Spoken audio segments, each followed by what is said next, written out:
Assalamualaikum warahmatullahi wabarakatuh. My name is Rizqi Adetia Azzahra with ID student number 21220205065. So in this video, I'll be telling you my retell, The Psychology of Money.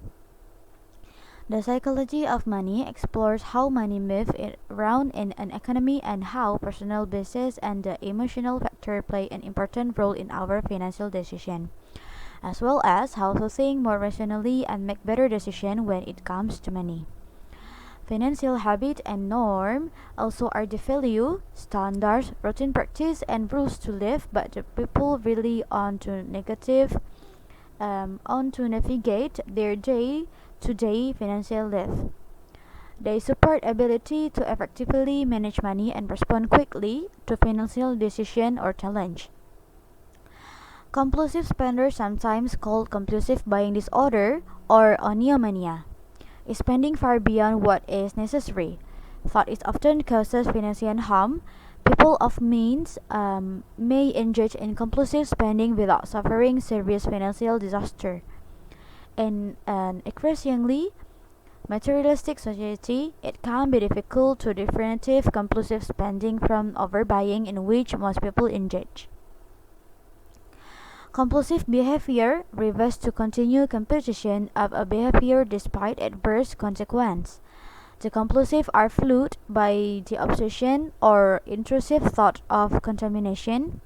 Compulsive buying is characterized by excessive preoccupation or poor impulsive control with shopping, and adverse consequence like material conflict and financial problem.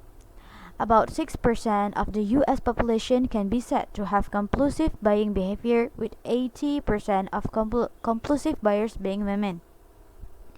Many women have been socialized from a very young age to enjoy shopping with their mothers and friends, from Workman and Paper 2010. However, compulsive buying is likely to increase for men with the evolution of digital commerce. Compulsive buying is similar to behavior addiction, such as binge eating and gambling, from Lawrence et al. 2014. Compulsive spending frequently occurs with other mental illness like depression, anxiety, and eating disorder.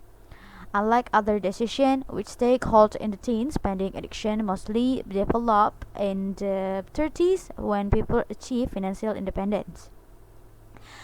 Human behavior is influenced by money is widely understood by many of us today.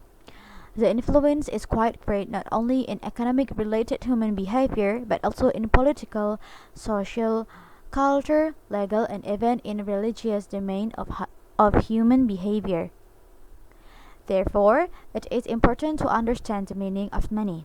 In the terms of its symbolism, different individuals give different cognitive and affective meaning to money. This research proposed a model which hopefully is able to explain the symbolic meaning of money with both individual and group perspective. In doing so, the research places self-esteem and social identity, or that is, identification with the Pancasila, the state foundation and ideology of the Republic of Indonesia values, as predictor variables. There were 161 Indonesian students. 46 males and 115 females participated in this research, and they come from two universities located in Jakarta, the capital city of the Republic of Indonesia. The multiple linear regression analysis show that self-esteem and identification with the fourth principal value of Pancasila significantly predicate the symbol's meaning of money. Although the correlation coefficient of self-esteem and the dependent variable was considerably weak.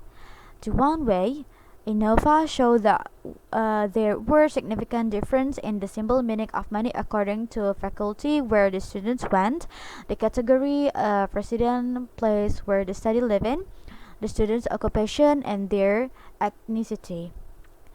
The implication of the research finding in order to understand the financial corruptive behavior in Indonesia is discussed. So, is the recommendation considering the Indonesian spirituality factor for symbolic meaning of money measurement important? Next, psychologists often use a method called behavior therapy to help individuals solve their personality problems. In the same way, they can help people who feel that they have problem with money, and they give them assignment if a person buys something in every store that he enters. For instance, a therapist might teach him self-discipline in the way, on the first day of his therapy, he must go into a store, stay 5 minutes and then leave. On the second day, he should stay for 10 minutes and try something on. The third day, he stayed for 15 minutes, asked the seller a question, but does not buying anything. Soon he will learn that nothing bad will happen to him if he doesn't buy anything, and he can solve the problem of his compulsive buying. I think that's all for me. Thank you for watching. Wassalamualaikum warahmatullahi wabarakatuh.